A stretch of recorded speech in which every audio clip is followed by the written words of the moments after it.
할렐루야.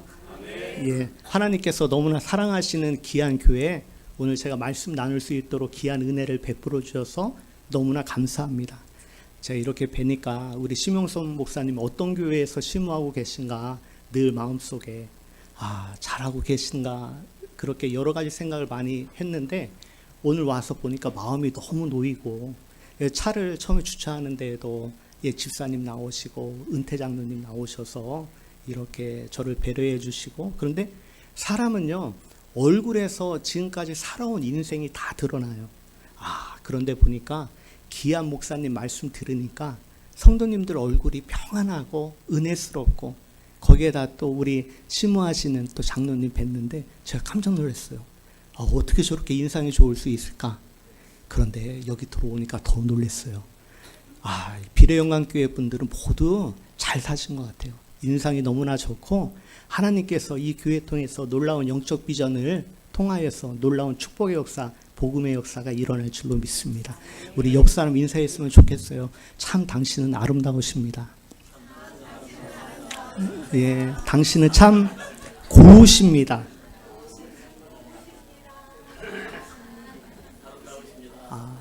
예. 아니, 교회를 다녀보면 어떤 교회는 처음 들어갔을 때부터 마음이 무거운 교회가 있어요. 제가 부끄러움을 많이 타가지고 이 어떻게 하나 그랬는데, 비례영광교회는 제가 보기에는 놀라운 역사가 일어날 것 같아요. 2024년도 놀라운 부흥의 역사가 함께할 줄로 믿습니다.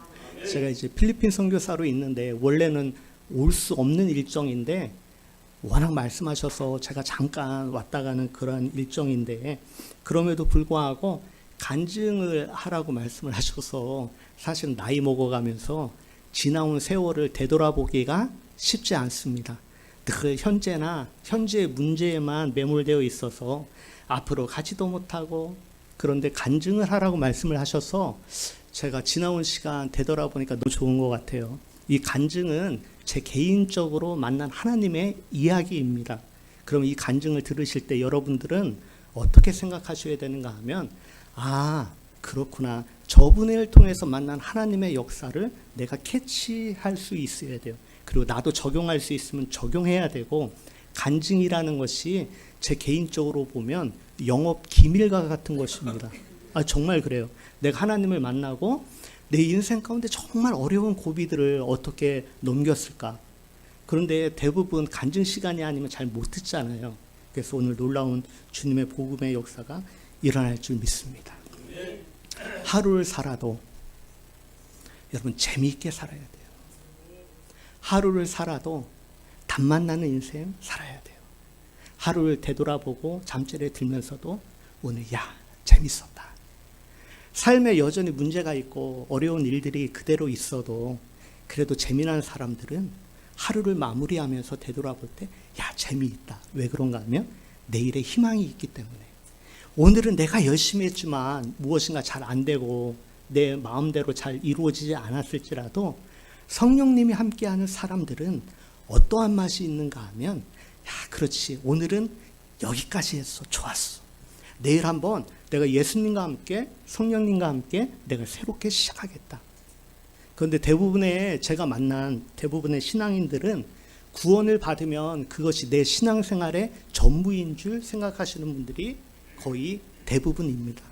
구원 받으면 교회에 와서 매일같이 싸우는 이유가 무엇이냐 하면, 당신 구원받고 나 구원받고. 그런데 구원이라는 것은 하나님 나라를 가기 위한 첫 번째 스텝일 뿐인데, 대부분의 사람들은 여기까지가 단 줄 알아요. 여러분, 교회에 와서 오늘 예배 드렸다고 나는 그리스도인이라고, 이거는 어린아이가 걸음마 뛰듯이 한 발짝 옮긴 것 뿐인데, 어린아이가 마치 나는 어른이 되었다고 생각해서 이것저것 하는 것과 마찬가지라는 거예요. 그래서 어떻게 정말 재미있는 인생을 살아갈 수 있을까? 보니까 김대희 씨가 옛날에 개그 콘서트 10년 전에 했던 내용 중에 허무 개그가 있습니다. 어떤 내용인가 하면, 옆집에 사람이 아들이 좋은 대학 들어갔대요. 그래서 막 사람들이 잔치가 일어났습니다. 우리 아들 좋은 대학 들어갔다고. 그러니까 인생 거의 말년에 계신 이 할아버지가 들으면서 하시는 이야기가 뭐겠어요? 좋은 대학 들어가면 뭐 하겠노? 좋다고 좋은 직장 들어가겠지. 좋은 직장 들어가면 뭐 하겠노? 좋다고 돈 많이 벌겠지. 돈 많이 벌면 뭐 하겠노? 좋다고 소고기 사 먹겠지. 소고기 사 먹으면 뭐 하겠노? 좋다고 돈 열심히 벌겠지. 돈 열심히 벌면 뭐 하겠노? 좋다고 소고기 사 먹겠지. 여러분, 기승절 소고기 사 먹기 위해서 조금 더 나은 인생 살고 싶어서, 그런데 우리가 믿는 대다수의 사람들을 만나보면 그 소고기에 표현 방식은 다르지만 대부분 거기에 함몰되어서 지금 현재의 문제 앞에 봉착돼서 한 발짝도 못 나가는 인생들을 바라볼 때마다, 여러분, 내가 예수님 믿고 구원받았으면 뭔가 좀 달라야 되지 않을까? 예수님 믿고 구원받았으면 하루하루가 성령님을 통해서 기쁨이 있고 감사가 있고 어렵고 눈물이 있는 사망의 골짜기를 지나갈지라도 놀라운 성령의 역사가 내 삶 가운데 이루어진다고 고백하고 살아가야 되는데, 여러분, 대부분의 사람들은 무엇인가는 인생은 여러분 다 심고 살아요. 오늘 본문 말씀처럼 심은 대로 거두는 인생입니다. 목사님, 제 지금까지 보니까요, 마음에 잘 안 들어요. 제 인생이 되돌아보니까. 성령님과 함께 심는 훈련을 안 하셨기 때문에 그러는 거예요. 성령님은, 주님은 우리의 모든 죄악을 다 담당하셨기 때문에 그 다음에 역사하시는 것은 성령님이 내 안에 거룩한 예수의 영으로 나와 함께 사신다고 말씀하셨음에, 내가 성령님과 함께 씨앗을 뿌리고 열매를 거두는 인생들을 봐야 되는데, 전혀 그런 것 없이 오늘도 교회 다녔어, 교회 와서 예배 드렸어, 우리 목사님 설교 좋았어, 집으로 돌아가면 전화통 붙잡고 싸우고, 야 왜 이러냐 이야기하면서 자녀들 들어오면 자녀들 빡빡 끓고, 다른 집 애들은 이렇게 한다는데 너는 왜 그러냐 이야기하면서 그렇게 살아가는 그 인생이 성령님께서 과연 원하시는 인생일까? 성령님께서 정말 기뻐하는 인생일까? 우리가 생각해 보아야 합니다. 그런데 대부분의 사람들은요, 다 심어요. 심은 인생이 지금의 인생인데, 제가 보았더니 대부분의 사람들은 상처를 심더라는 거예요. 아니면 열등감이나 좌절감이나 지나온 인생의 안 좋은 것들만 늘 기억하고, 여러분 지금 기도 1분 하세요 하시면서 좋았던 거 기억해 보세요 그러면 여러분 좋았던 거 기억이 잘 안 납니다. 정말 인생에 순간순간 기쁘고 좋았던 일들이, 결혼식 할 때도 좋았고, 졸업할 때도 좋았고, 첫 아이가 태어날 때도 좋았고, 좋은 일들이 내 인생 가운데 너무 많이 있었는데, 여러분 지금 눈 감고 1분간 좋았던 것들을 한번 생각해 보세요 그러면 좋았던 거는 생각 안 나고요. 우리의 잠재의식 가운데 대부분 잡는 것은 무엇이냐면 상처나 좌절감이나 안 된 거나 실패하거나, 그러한 것들이에요. 매일같이 그러한 것들을 심고 생각하는 훈련이 되다 보면 눈에 보여지는 현상 세계에서는 어떻게 돼요? 심은 대로 거두는 인생, 그대로 이루어진다는 사실을 우리가 기억해야 합니다. 그래서 제가 정말 하나님 만나고 제가 되돌아보니까 나는 과연 무엇을 심었는가 생각해 보니까, 내가 하나님 만나기 전에는 정말 뭐랄까요, 늘 부정적인 것을 생각하고 늘 부정적인 것을 심고, 여러분들은 지금까지 무엇을 심고 인생을 살아왔습니까? 한번 생각해 보세요. 내 인생의 결산 앞에서 매일같이 살아가는 삶이 너무 바쁘고 너무 분주해서 내 자신이 지금까지 무엇을 심고 왔는지 생각해 보지 못했다면, 이 시간 여러분들 이 간증의 시간을 통해서 나는 지금까지 무엇을 심고 살아왔는지 그렇게 잘 생각할 수 있기를 주님의 이름으로 축복합니다. 저는 보니까 이것을 제대로 알고 깨닫기 전에 보니까 늘 상처나 죄악을 심고 살아왔어요. 늘 매일같이 생각해 보면. 그런데 제가 이제 미국에서 공부할 때 이너힐링이라고 내적 치유를 공부하는데, 그 공부 시간에 저의 상처가 무엇인지를 제대로 보았습니다. 저희 부모님이 경상도 분인데 대전으로 아버지가 이제 대전교도소에 근무를 하셨어요. 대전교도소에서 근무하시는데 어머니가 딱 결혼해서 와 보니까 이 빚만 있고 도저히 살 자신이 없더라는 거예요. 그 당시 공무원들은 다 박봉 아닙니까? 그래서 어머니가 생각하기를 이렇게 하면 안 되겠다. 애들 공부도 못 시킬 것 같다. 그래서 저희 어머니가 신발 가게를 하시기 시작했습니다. 그 당시에는 고무신 아세요? 고무신? 예, 그 당시에 고무신이 잘 팔릴 때. 그 당시에 고무신 그 메이커 회사가 기차표하고 왕자표하고 있었는데 어느 날 우리 집 신발 가게 위에 간판 하나가 세워지는데 보니까 왕자표 고무신 이렇게 써 있어요. 그 다음부터 내 별명은 무엇이 하면 뭐겠어요? 왕자요. 어디를 가면 왕자 간다. 항상 그래요. 그래서 저는 어렸을 때부터 그게 너무나 좋은 이야기인데 그 당시에는 막 고무신에 막 이런 것까지 연결되어 있으니까 나 좀 약간 창피하고 그때 생각해 보면 그 당시에 부모님들의 삶이 얼마나 힘들었을까. 우리 사남매였는데 우리 제 집사람은 제가 가끔 집에 있어서 하루 3끼를 뭐 한 이틀 정도 먹는다. 그러면 목사님 한 끼 정도는 밖에 나가서 드시고 오시든지 되도록이면 밖에서 드시고 오시고 집에서 이렇게 계속 3끼를 드시면 민폐 끼치는 겁니다. 그래요. 근데 내가 저희 어머니를 생각해 보니까 저희 어머니는 사남매를 키우시면서 보니까 그런 이야기 하지 말라고 그러는데 생각해 보면 그래요. 그 당시의 분들, 저는 그래서 어르신들을 존경하는 이유가 사남매를 키우면서 밥하고 빨래하고 청소하고 우리 뒷바라지 다 해주고 그리고는 신발 팔고. 그래서 지금 생각해 보면 집에 이렇게 있다가 손님이 오면 막 청소하다가 또 어머니 나가셔서 신발 팔고 또 들어오셔서 하시는 그런 것들을 보면서 그냥 어렸을 때 그런 인생을 살았어요. 그런데 저희 때는 학교에서 신체 검사 시간이 있었습니다. 보통 초등학교 1학년 각 학년마다 신체 검사 시간이 있었는데 1년에 학기에 2번 그렇게 할 때였어요.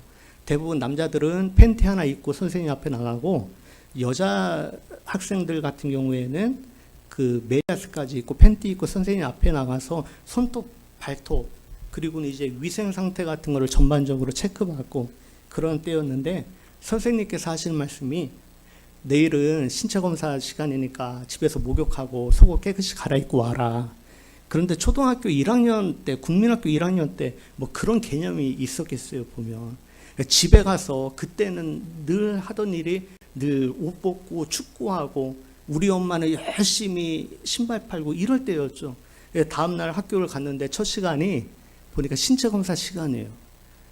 그래가지고 선생님이 가가지고 이제 팬티 하나만 입고 나오라고 그러는데 내가 내 속옷을 보니까 이거는 도저히 남들 앞에서 이게 벗을 수 있는 환경이 아닌 거예요. 보니까 이게 어린 나이에. 그래서 어린 나이에 그 8살 되는 그 나이에 순간적으로 생각을 했어요. 이거를 어떻게 해야 될까? 내가 지금 빨리 집에 뛰어갔다 와서 속옷을 갈아입고 올까? 아니면 이 시간에 그냥 도망가 버릴까? 어떻게 해야 될까? 질문 한번 해볼게요. 어떻게 했으면 좋겠어요? 예? 나는 그래도 자존심이 있고, 그래도 맨날 응원단장이라고 막 이렇게 하고 막 앞에서 그러는데 내 팬티를 내가 순간적으로 보는데 기절을 할 것 같아. 진짜. 근데 그 당시엔 또 다 그랬어요, 대부분. 대답 좀 해주세요. 이게 뭐, 내 이야기가 아니고 본인들의 이야기라고 생각하면 어떻게 할 것 같아요? 그렇죠. 이건 이제 연세가 드셨으니까 이제 집에 까짓 거면 선생님, 근데 8살의 어린 나이에는 그것도 용납이 안 되는 거예요. 갔다 오면 선생님이, 그리고 학교 처음 갔는데 수업 시간을 빼먹는다는 걸 상상을 못할 때 아니겠어요, 보면. 그래서 어린 나이에 제가 어떻게 했는가 하면 그냥 홀딱 벗고 나갔어요, 앞으로. 진짜로. 홀딱 벗고 나갔는데 여선생님이 굉장히 무뚝뚝하신 분인데 그날따라 박수를 치면서 막 이러면 우리 건조가 역시 기대에 부응하는 아이야 막 하면서, 그러니까 아이들이 순식간에 막 난리가 났어.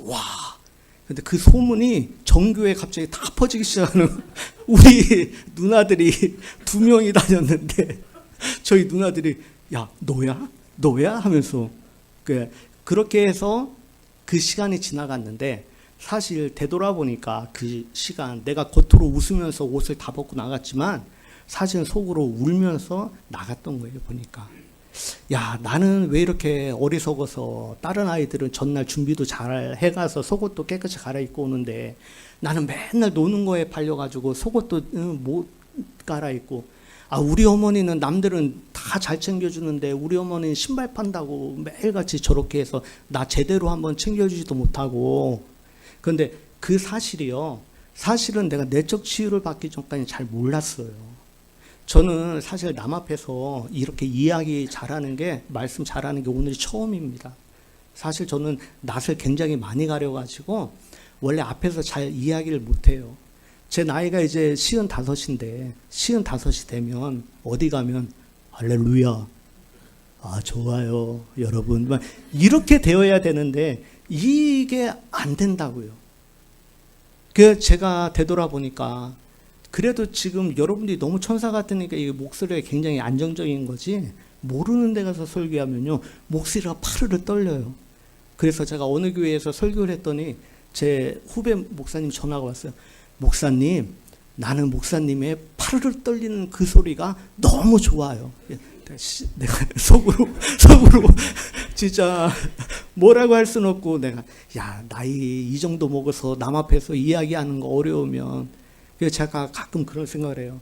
내가 택시기사를 하면 손님이 막 오는데 아, 저 손님 타면 안 된다, 저 손님 타면 안 된다 그러면서 타면 어쩔 수 없이 간 목사가 남 앞에서 말도 잘해야 되고 여유로워야 되고 능글능글 맞아야 되고 무엇인가 해야 되는데, 그렇게 할 수 없는 그것이 사실은 설교 부탁해서 이거 설교 원고 준비하는 게 문제가 아니고, 내가 모르는 사람 앞에서 얼마나 이거를 또 설교를 해야 되는지 이것 때문에 마음이 너무 많이 무거운. 근데 알고 보았더니 그때의 상처를 매일같이 나의 잠재의식은, 나의 무의식은, 날마다 누군가 앞에 설 때마다 나의 무의식은, 야, 예전에 너 옷 홀딱 벗고 나갔잖아. 그 당시에 사람들이 다 기억하고 있잖아. 그럴 때마다 제가 낯도 많이 가리고, 근데 그 전까지는 몰랐어요.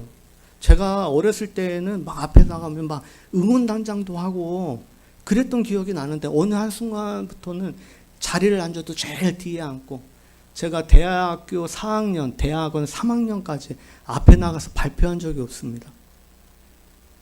앞에 나가서 이야기를 하면 막 이렇게 하자 저렇게 하자, 그럼 발표 너 해 그러면 제가 다 아는 사람들이잖아요. 근데 그 앞에 나가서 이야기할 자신이 없어서 학교를 그냥 아예 그냥 안 가버려요. 그러면 사람들이 뭐라 하면 아, 쟤 뭐야. 그런데 나도 모르는 무의식이 매일같이 그 상처를 심었더니 그 상처의 삶이 내 삶을 항상 그러한 식으로 이끌어 가더라는 거예요. 오늘날 교회에 왜 문제가 많이 있습니까? 사실은 상처가 온전히 치유받지 않고 상처가 제대로 정말 이렇게 아물지가 않은 상태에서 매일같이 그 상처를 묵상하고 그것을 심고 그렇게 가는 인생 가운데, 여러분 그러면요 상처와 상처가 매일같이 싸우는 거예요. 그래서 내가 지금 매일같이 무엇을 심고 다녔는지. 그런데 내적 치유를 하면서 그때 재미있죠. 내적 치유를 하면서 그 미국 사람들은 앞에 나와서 이야기합니다. 나는 17살 때 강간을 당했어. 뭐 이런 이야기, 이 서구 문화에서는 그냥 이게 굉장히 쉬운 이야기이기 때문에 하지만, 이 동양적 사고에서는 자기의 불편함을 드러낸다는 게 굉장히 힘들잖아요. 그래서 제가 집에 가서 혼자 해봤어요. 집에 가서 나는 내 인생에 무엇이 문제였고 나는 지금까지 인생 무엇을 심고 살아왔는지. 겉으로는 매일같이 웃고 있지만 왜 중요한 순간에만 되면은 매일같이 긴장하고. 그런데 보니까 그 장면으로 제가 끊어서 들어가 보니까 초등학교 1학년 때 그것 자체가 그러한 문제가 있었다는 거예요.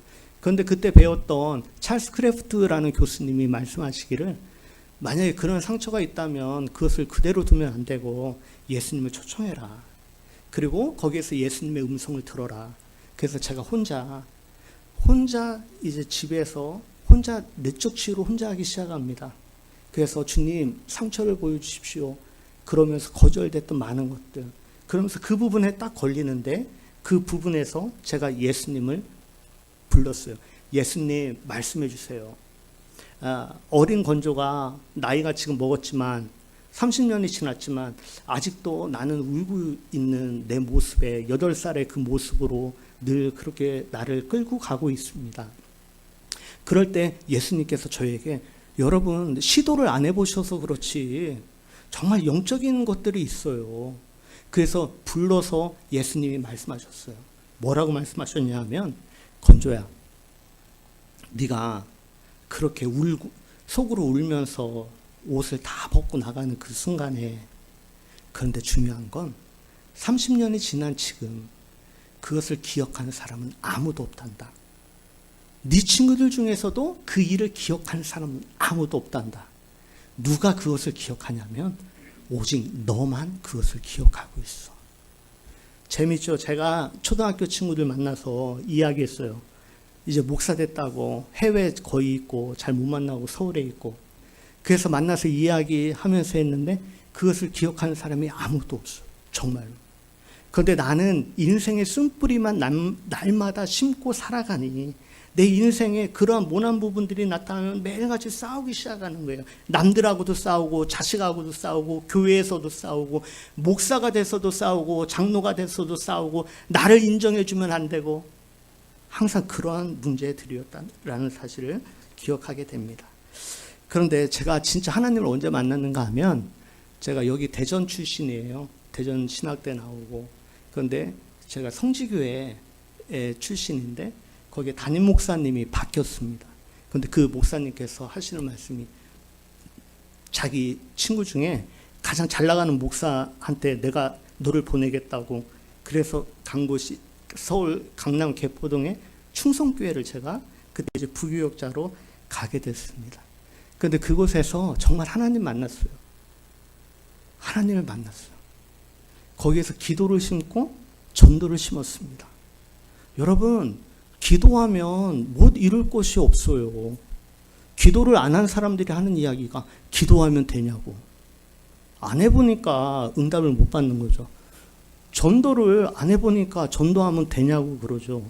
여러분 제가 그 충성교회에서 3년 동안 제가 장의자에서 자기 시작했습니다. 왜냐하면 지방대 출신이고 아는 사람 하나도 없는데 제가 강남 살아보니까 인생이요 신세계예요. 보니까 매일같이 대전에서 나는 대전에만 살겠다고 매일같이 살다가 강남 개포동에 가가지고 사역을 하기 시작하는데 사람들 만나는 것도 다르고 이야기하는 것도 다르고 보는 것도 다르고 그래서 제가 그 교회에서 부교육자 하다가 야 인생은 이게 전부가 아니구나. 그래서 제가 그때 미국으로 이제 가가지고 공부하면서 제 인생이 이렇게 많이 변화가 되기 시작했는데 그런데 그때 정말 내가 한번 열심히 살아보겠다고 했던 것 중에 하나가 무엇이냐면 제가 장의자에서 잠을 시작합니다.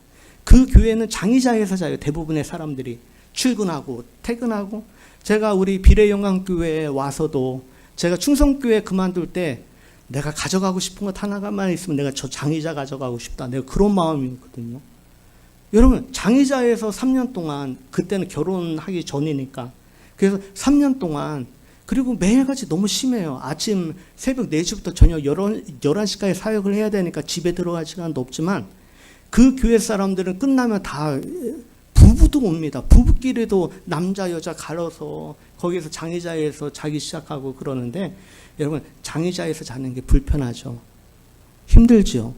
그런데 그 장의자에서 꿈으로 환상으로 음성으로 하나님 너무 그래서 제가 되돌아온 인생 가운데 3년 동안 충성교회에서 장의자에서 자고 그리고 6년 동안 전도한 결과가 내 인생을 책임지고 먹고 살게 해준다는 사실을 저는 깨달았습니다. 우리 아이들이 월급을 받아온다는 개념을 잘 몰라요.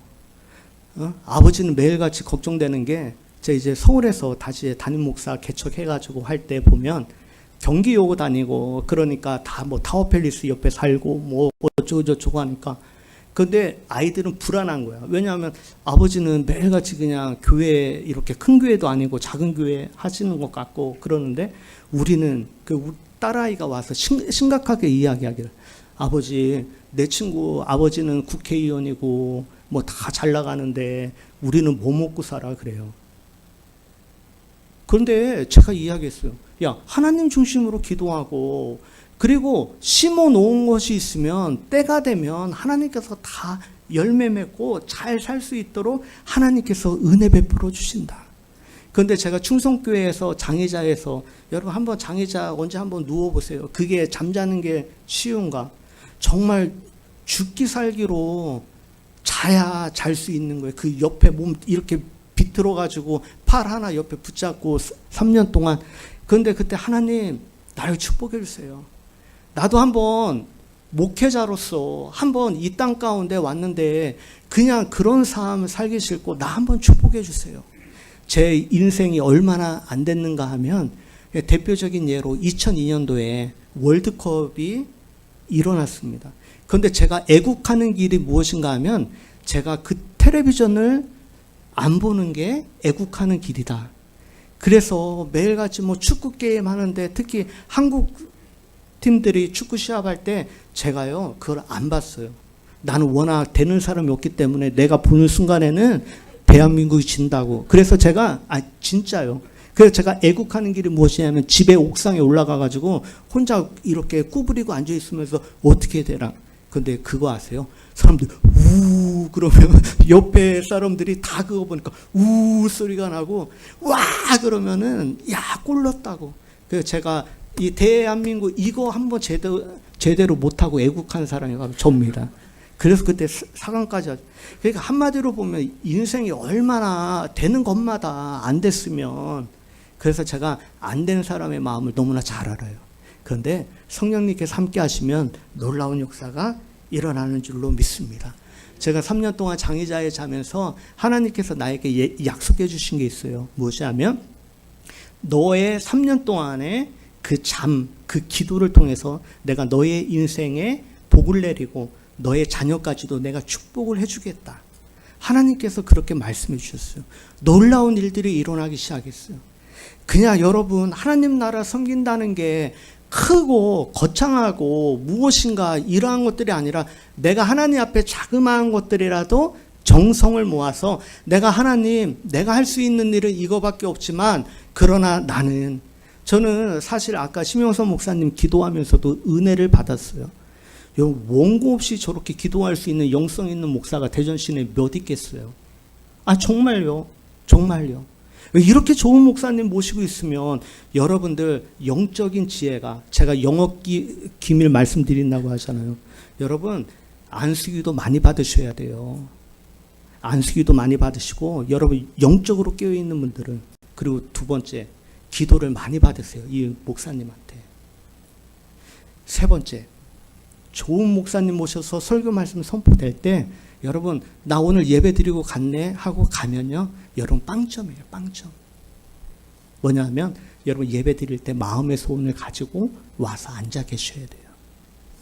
내가 기도 응답 받을 거를 가지고 와서 기대하면서 앉으셔야 돼요.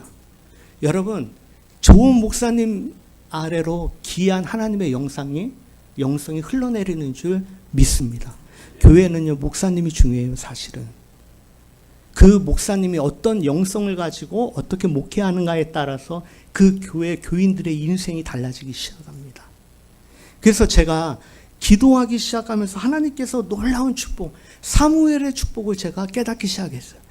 성전에서 잠을 자기 시작하니까 성경에 있던 이야기가 그냥 이야기가 아니고 사무엘아 하나님의 음성을 들었던 것처럼 내가 그렇게 하나님의 음성을 듣기 시작하니까 내 인생이 되기 시작해요. 예전에는 나는 재수 없는 사람이라고, 나는 어디 가도 무엇을 해도 무슨 말을 해도 나는 안 먹히고 안 되는 사람이라고. 그런데 3년 동안 내가 하나님 나를 축복해 주시고 한 번 왔다 가는 인생, 그렇고 그런 인생이 아니라 나 좀 축복 좀 해주세요. 장의자 옆에 붙잡고 3년 동안 자면서 하나님께서 꿈으로 은사를 주시고 여러 가지 주시면서 지금은 어떤 마음인가 하면 나는 지금은 기도하는 것마다 된다. 여러분 우리의 인생이, 우리의 세계관이 바뀌셔야 돼요. 그래서 정말 잘 되는 은혜의 역사가 일어날 수 있도록 여러분 기도를 심을 수 있기를 주님의 이름으로 축복합니다. 그리고 또 하나는 전도를 심었어요. 여러분 제가 있던 교회는 전도 10,000명 목표로 해가지고 매일같이 전도하기 시작했습니다. 사람들이 그래요. 교회 나가면 돈이 나오냐 떡이 나오냐. 교회 나가서 안 받아봤으니까 돈이 안 나오고 떡이 안 나오지. 기도한다고 돈이 나오냐 떡이 나오냐. 제가 건물주대라고 하는 이야기가 그냥 말씀을 드리는 게 아니라 정말 하나님 앞에 정한 마음을 드리고 내 인생이 바른 정말 영성을 가지고 믿음 가운데 내가 하나님 앞에 심었을 때 하나님께서 주시는 그 은혜가 무엇인가를 되돌아보니 그러한 은혜더라는 거예요. 여러분 전도하면 돈이 나옵니까? 저한테 물어보세요. 한번 물어보세요. 저한테. 전도하면 넘치도록 받죠. 아니, 기도하면 돈이 나옵니까? 넘치도록 받죠. 제가 개척교회를 하면서 다 좋은 거라고 생각했어요. 다 좋은 거라고. 그런데 세상을 살고 개척교회를 해보면서 제일 중요한 거. 오늘날 시대를 자본주의 시대라고 이야기합니다. 자본주의 시대라는 한자의 뜻을 보면 본이 근본 본자의 자가요. 물질 자자예요. 돈이 근본이 되는 세상 속에. 그런데 보면 우리는 영적인 거하고 세상 거하고 너무 달리 봐요. 천만의 말씀이에요. 세상 것과 영적인 것은 하나입니다. 그렇기 때문에 내가 하나님의 일을 하게 되면 세상 것은 다 갈아 넣어야 돼요. 삼성 됐다고 좋아할 게 아니고 삼성 직원이 되면 월급은 많이 받지만 그만큼 내 시간과 삶과 건강을 갈아 넣어야 돼요. 세상 거는 저기 돈 많은 사장님 됐다. 그러면 자기 힘으로 산 사람들은 자기의 거를 갈아 넣어야 세상의 대가를 받아요. 그런데 하나님의 영적 질서는 내가 하나님의 일을 하기 시작할 때 하나님은 내 삶을 책임져 주시고 역사해 주시는 귀한 은혜가 일어나더라는 거예요. 교회에서 그 당시에 있을 때 전도하라고. 그런데 개포동은 다 전도했어요. 더 이상 할 데가 없으니까 성남 가서 전도해 오라고. 대학교 가서. 여러분들 할 수 있겠어요? 비례동 전도 다 됐으니까 지금으로 이야기하면 충남대 가가지고 전도해 오라고. 제가 젊은 나이에 신앙이 있었겠어요. 내가 그렇다고 내가 내 교회 키우는 것도 아닌데 무슨 영화를 보자고. 그런데 교회에서 하라고 그래요. 안 하면 혼납니다. 정말 아니 꺾고 더럽고 치사해서 그냥 나가서 했어요. 나가서 그 전도대원 몇 사람 데리고 경원대, 동서울대, 가가지고 성남 기능대 가가지고 전도하기 시작했어요. 예수님 믿으세요. 그러면서 다녔어요. 어떠한 일이 벌어지는가 하면 진짜 거기에서도 사람들이 와요. 안 하니까 안 오고 안 하니까 축복을 못 받는 거지 하기 시작하면 놀라운 복음의 역사가 일어납니다. 그런데 그 당시에 근데 이게 시간이 언제까지죠? 끝까지. 그래. 12시 30분 전에만. 시간 다 알고 계시죠? 그래요? 감사합니다. 은퇴 장로님이 또 하시라니까. 다 해야 되고 또 우리 또 목사님이 하시라니까 또 다 해야 되는데 그 당시에 저희 집이 빚이 좀 있었어요. 그 당시에 제가 충성교회에 있을 때 저희 아버님이 그 대전교도소 근무하시다가 한 30년 근무하시다가 갑자기 돌아가셨어요. 간암으로. 그렇게 해서 어머니가 퇴직금을 일시금으로 받으셨는데 그런데 그때 저희 작은 아버지가 형수 돈도 아무것도 안 벌고 그 돈 가지고 있으면 또 금방 없어지니까 이 돈을 다른 사람한테 좀 빌려줘서 좀 돈 좀 이렇게 좀 하라고 그렇게 이야기했는데 저희 어머니가 또 작은 아버지가 이야기하고 그 작은 아버지가 책임져 준다고 하니까 근데 원래 윤씨들 여자들은 독한데 혹시 윤씨 계세요? 안 계시죠? 그런데 윤씨 남자들은 계시는구나. 죄송해요. 남편은 참 좋아요. 윤씨의 사람들이 참 좋습니다. 잘 퍼주기도 하고. 그래서 저희 작은 아버지가 돈 한 푼 못 써보고 이 작은 아버지가 다른 사람한테 했는데 그 돈이 다 그냥 날라갔어요. 그 돈이 다 날라가면서 집에 와보니까 우리 어머니가 어떤 동네 아줌마하고 머리끄댕이 잡고 싸우고 있으면서 내 돈 내놓으라고 막 그렇게 하고. 그런데 그 당시에 제가 부교육자로 충성교회에 있으면서 그때 제가 결정을 해야 됐어요. 어떤 결정이냐면 내가 지금 나가서 돈을 벌어야 될까? 아니면 내가 계속 기도하면서 전도의 사명을 감당해야 될까? 여러분 요즘같이 이야기하면 가서 돈 벌어야 된다고 이야기하는 게 맞잖아요. 세상 사람들은 돈 벌어야지 너 뭐하냐고 그러잖아요. 그러나 우리는 좀 다른 사람 아닙니까? 그래도 영적인 세계를 이해하고 하나님의 나를 이해한다고 하면, 그런데 장의자에서 내가 그 마음이 너무 아파가지고 내가 기도하면서 하나님 내가 지금 택시 운전이라도 해야 됩니까? 아니면 내가 계속 기도하고 전도하고 난 하나님 일을 해야 됩니까? 그런데요, 놀라운 그날 밤에 저희 돌아가신 아버지가 나타나셨어요. 저희 돌아가신 아버지가 나타나시더니 이렇게 산을 하나 딱 가르쳐 주면서, 그때 막 임진왜란이 난 것 같아요. 외란이 나고 그러는데 산을 쫙 가르쳐 주시면서 하시는 말씀이, 저 산이 앞으로 나라를 구할 거다. 그리고는 저희 아버지가 이제 밭으로 이제 쫙 걸어가시면서 꿈이 딱 깼습니다. 그래서 뭔가 하나님께서 주시려나 보다. 근데 저희 작은 아버지가 저희 어머니한테 미안했던지 와서 하시는 말씀이, 형수 사실은 내가 여간하고 맞교환하려고 했던 임야가 산에 좀 있는데 아마 재판에서 이길 확률은 거의 없는데 혹시 이기면은 제가 그걸로 빚을 대신하겠습니다. 어떻게 됐을 것 같아요? 예? 이겼어요.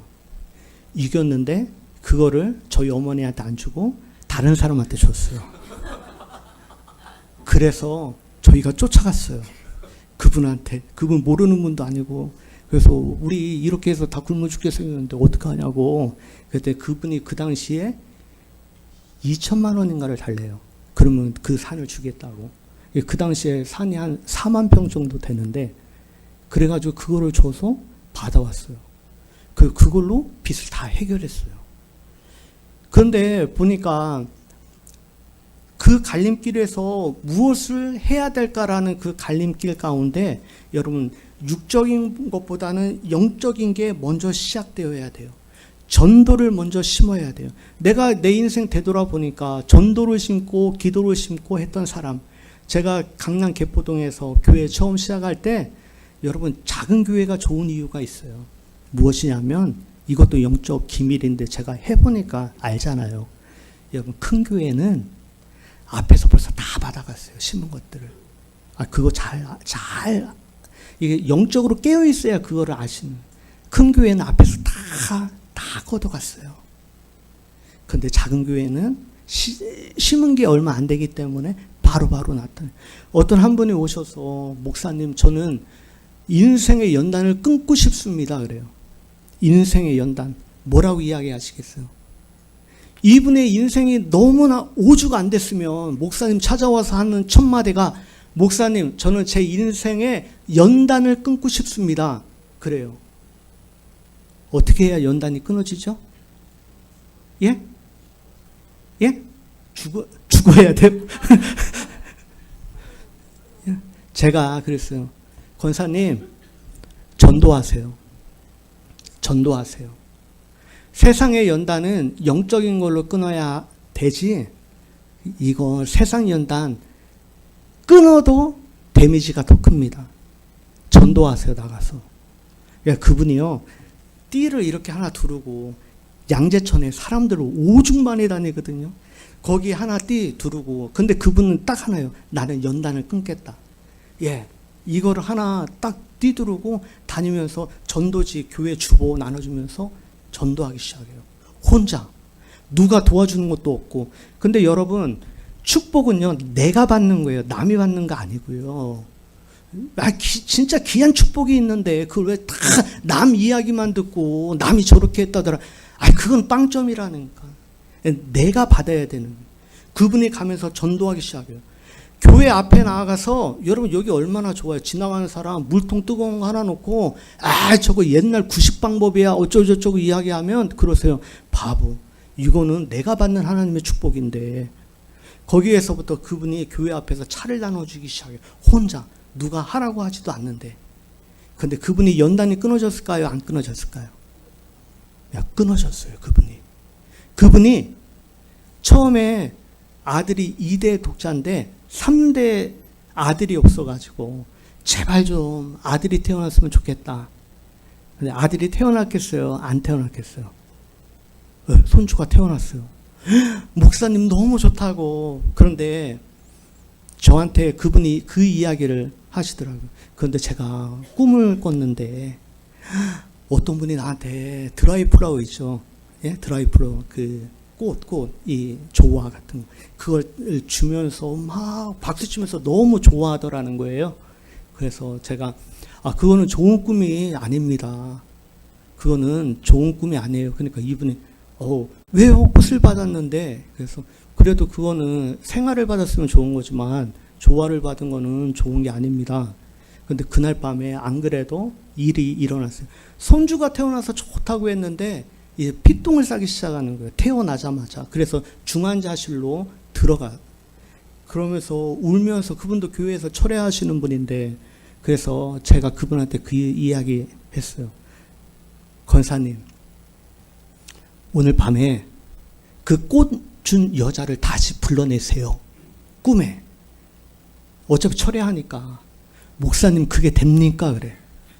해봐요. 보면 사울에 신접한 여인도 사무엘을 불러내는데, 무당도 불러내는 판에 하나님의 구원받은 자녀가 그 이미지를 하나님 앞에 요청하고 불러달라고 하면 안 되겠어요. 사무엘도 돌아오는 판에 한번 해보시라고. 오히려 더 쉬울 수 있다고. 그런데 그분이 진짜 그날 밤에 그 이미지를 가지고 불렀어요. 그리고 제가 이야기했어요. 그 꽃을 다시 던져주라고. 안 받으려고 하면 어떻게 해요? 그럼 집어 던지라고. 그러면서 내 거 아니라고, 네 거라고. 근데 그분이 진짜 그렇게 됐어요. 그런데 거짓말처럼 다음날 모든 게 정상이 되었어요. 나는 말로 설명을 할 수 없지만 우리가 영적인 부분을 놓고 무엇인가를 캐치하고 무엇인가 정말 변화되고자 노력한다면, 근데 그분이 그 다음에 아들이 증권회사 다니는데 공무원으로 워낙 이제 불안정하니까 공무원까지 됐어요. 그리고 그 다음날 인사하고 교회를 떠났어요. 목사님 그동안 감사했습니다. 그러면 가더라고. 자기가 이제 받아 먹을 건 다 받아 먹었기 때문에 간다는 거예요. 그리고 한 2년 후에 다시 나타났어요. 헌금 가지고. 목사님, 내가 목사님 마음 너무 아프게 한 것 같아서 제가 마음이 너무 괴로워서 힘듭니다. 그러면서 했던 이야기들을 보게 됩니다. 그런데 그런 이야기들이 너무 많아요.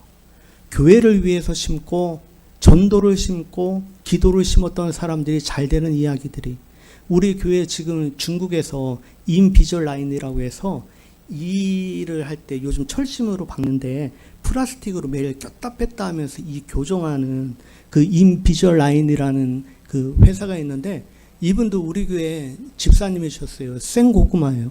어느 날 제가 여호수아 설교를 하는데 교회를 세우고 앞장서는 사람이 되십시오. 루벤, 갓, 므낫세 지파처럼. 그래서 끝나고 오더니 목사님, 제가 교회를 세우는 사람이 되겠습니다. 제가 속으로 아이고 생고구마가 어떻게 그렇게 생각을 했는데, 진짜 전도하기 시작하고 기도하기 시작하고 물질로 심기 시작하고. 그런데 이분이 원래 그 회사 가기 전에 다국적 기업 남편이 사장님이셨는데, 그런데 그 밑에 있는 직원이 하나 왕따 당하는 친구가 있어서 너무 안 됐다 싶어서 이 다국적 기업 임명된 사장이지만 왕따 당하는 사람 편을 들어줬더니 나머지 직원들이 다 데모하기 시작해서 이분이 오히려 잘렸어요. 그래서 제가 새벽 기도 나오십시오. 그리고 안수기도 받으십시오. 그리고 교회를 위해서 헌신하시고 전도하십시오. 결론이 어떻게 됐을 것 같아요? 잘 됐어요. 지금 중국 상해에 계신데 3,000명 그 다국적 기업 사장으로 가셨어요. 인생이 잘 돼요. 이상하죠? 근데 그분이 알아요. 자기는 한 것도 별로 없는 것 같은데 교회를 보고 목사님 저렇게 헌신하고 수고하고. 여러분, 인생이 잘 되려고 하면요, 목사님을 볼 때 눈물이 나셔야 돼. 목사님을 볼 때 그거는요, 안 봐도 그 인생은 잘 될 수밖에 없어요. 목사님 얼마나 고생하실까. 심영선 목사님 정말 제가 보았을 때는 이런 목사님 진짜 보기 힘들어요. 제가 늘 가끔 통화할 때마다 어디 계시냐고 하면 대전신학대학교 도서관에 가셔서 책 보시고 그 지하 강당 가셔서 기도하시고 한 영혼 사랑하고 순종하고 어른들도 잘 모시고 설교 말씀 얼마나 좋습니까. 사실 대전 시내에 제가 웬만한 목사님 설교는 잘 안 들어요. 왜냐하면 다 뻔하고 뻔해서. 근데 심영선 목사님 설교, 그러면 이렇게 좋은 목사님 모셨으면 우리가 영적인 아이디어가 있어야 돼요. 영적인 아이디어가. 어떻게? 좋은 말씀 잘 전하시는 목사님, 순수하고 거룩한 영성이 있는 목사님 아래 내가 기도를 받아야겠다. 아, 영적인 욕심이 더 있으면 목사님 나 안수기도 좀 해주세요. 정말 기도받고, 그러면 그 거룩함을 통해서 내려오는 하나님의 그 영광과 그 영성이 그분을 통해서 여러분 역사하고 축복해 주기 시작해요. 그리고 여러분 이렇게 좋은 목사님 오셔서 설교 말씀하실 때 오늘도 잘 때웠다, 오늘도 내가 할 일 말씀 잘 듣고 간다. 여러분 빵점이라니까. 대부분의 사람들이 다 빵점만 하고도 난 100점이라고 하고 간다니까. 바보예요. 나 저 목사님과 나 함께 할 때 내가 이 교회에서 받을 앞세대 사람들이 심어놨던 그거를 내가 분명히 캐내고 내가 받는 사람이 되어야겠다. 여러분 그 영성을 가지고 목사님이 선포될 때마다 그 말씀을 아멘으로 받되 내 기도 제목을 같이 계속 아멘으로 같이 삽입해서 집어넣는 훈련을 하셔야 돼요. 그러면 여러분 놀라운 축복의 역사가 일어나는 줄로 믿습니다. 저는 제 인생에 받을 축복을, 저는 지금까지 제가 3년 동안 충성교회 장의자에서 자면서 하나님 저에게 주시는 음성이 내가 너 고생시키지 않겠다. 너 물질로도 무엇으로도. 제가 서울에서 개척교회 시작할 때에도 제가 제 스펙으로는 좋은 교회에 갈 수 있어요. 그런데 그 충성교회 목사님이 자기 상가교회 싫다고 판교회 대형교회 짓는다고 500억 부도나면서, 그러면서 그렇게 헌신했던 사람들 다 상처 입고 떠나는 거 그거 보고 내가 안 돼서 내가 그러면 내가 가서 개척을 하겠다. 나는 그렇게 큰 교회 원하지도 않는다. 그런데 사람들 오는 사람들 상처를 회복하고 치유하는 교회이면 된다. 헌금도 하지 마라. 정말 할 수 있는 거 하나님 여러분 축복받으면 그게 제일이다. 그리고 그 다음에 교회 섬겨라. 그런데요 놀라운 축복을 받아요. 놀라운 축복을 받는다고요. 여러분 우리가 나를 위해서 살면 내가 거둘 게 별로 없습니다. 그런데 교회를 위해서 살고 목사님 정말 기도해주고 눈물로 여러분 한 분 한 분이 눈물의 씨앗을 뿌려줄 수 있고, 여러분 기도를 심고 전도를 심고, 그러면 영적 세계에서 놀라운 부흥의 역사를 내 삶 가운데 내 영이 반응하고 깨닫기 시작해요. 그래서 매일같이 말씀이 좋은 시대에 말씀 좋은 거는 다른 데 많이, 그러나 나는 하나님의 은혜와 하나님의 축복을 나는 이 비례 영광교회에서 심었던 것들 내가 온전히 캐내는 사람, 앞에서 눈물로 뿌렸던 것들 다른 사람들 다 못 받아갔지만 나는 이 재단에 앞 사람들이 뿌려놓았던 그 씨앗을 내가 캐내는 그러한 사람이 되어야겠다. 그래서 핵심은 여러분 기도하세요. 그리고 전도하세요. 제가 이 교회에 잘 알지는 못하지만 제가 기도하면서 제가 마음 가운데 결심한 게 있어요. 제가 오늘 학답을 받아야 제가 되돌아갑니다. 아니면 제가 여기 계속 있을 수도 있어요. 그런데 제가 기도하면서 심영선 목사님 정말 귀하신 목사님인데 정말 올 한 해 가기 전에 2가정, 3가정 전도하셔야 돼요. 아멘. 정말 다 보셨어요. 진짜로. 왜냐하면 이 교회에 전임 목사님들이 뿌려놨던 안 좋은 것들은 내가 받아갈 거 없지만 그래도 앞에서 그분들이 잘했던 것들, 심어놨던 것들, 또 성도님들이 심어놨던 것들 목사님이 받으시고 장로님이 받으셔야 돼요. 인상 좋으신 장로님. 내가 기도하면서 장로님 최소한 2가정 하셔야 돼요. 정말요. 저는 제가 아까 서두에 말씀드렸죠. 전도하면 돈 나오냐고? 돈 나와요. 정말 믿음으로 살면 기도 응답되냐고? 여러분 전도해 보세요. 여러분 자녀 여러분 그냥 하나님께서 키우세요. 야곱이 한 이야기가 있습니다. 자기 아들 베냐민을 애굽의 총리로 있을 때 베냐민을 데리고 오라고 할 때 야곱이 울면서 하는 이야기가 베냐민 애굽으로 못 데려간다고. 이 아이와 나는 하나로 연결되어 있다고. 이 아이의 생명이나 나의 생명이나 하나로 연결되어 있다고.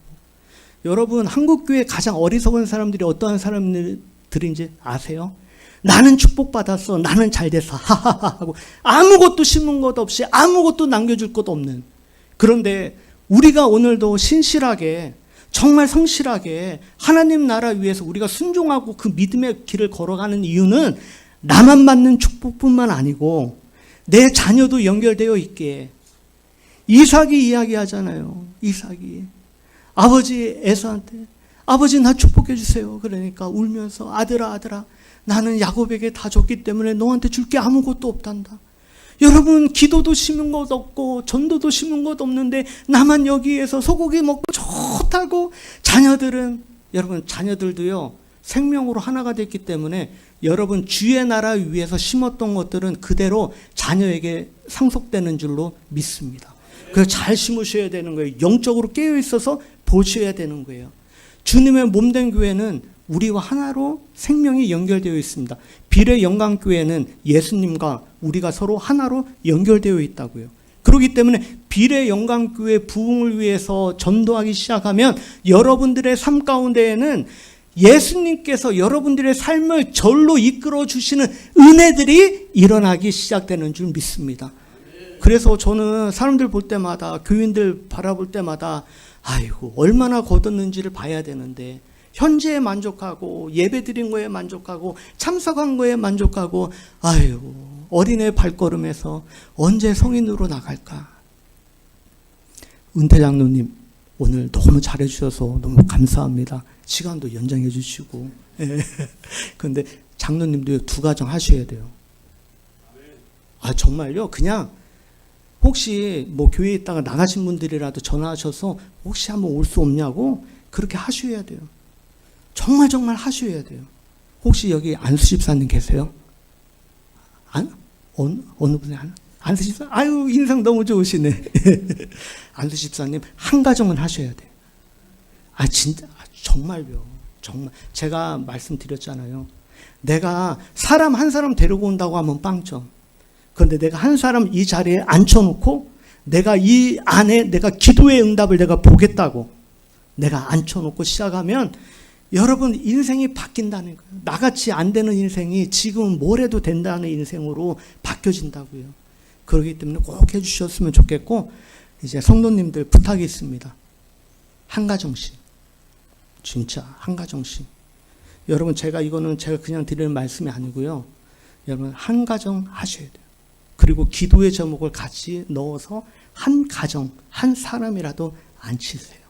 그러면 여러분 예수님께서 여러분들의 삶 가운데 영적으로 운행하시는 놀라운 축복의 역사가 많이 이루어질 줄로 믿습니다.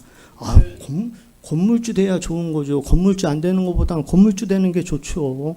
그래서 하나님 나라 위해서 쓰면 좋은 거죠. 그거 안 쓰면 나쁜 거지만 여러분 잘 되길 예수님의 이름으로 축복합니다. 우리 기하신 목사님 영성을 통해서 비례 영광교회 놀라운 복음의 역사가 일어날 줄로 믿고 제가 연말에 꼭 저 한번 불러주세요. 제가 그래서 꼭 한번 보고 싶어요.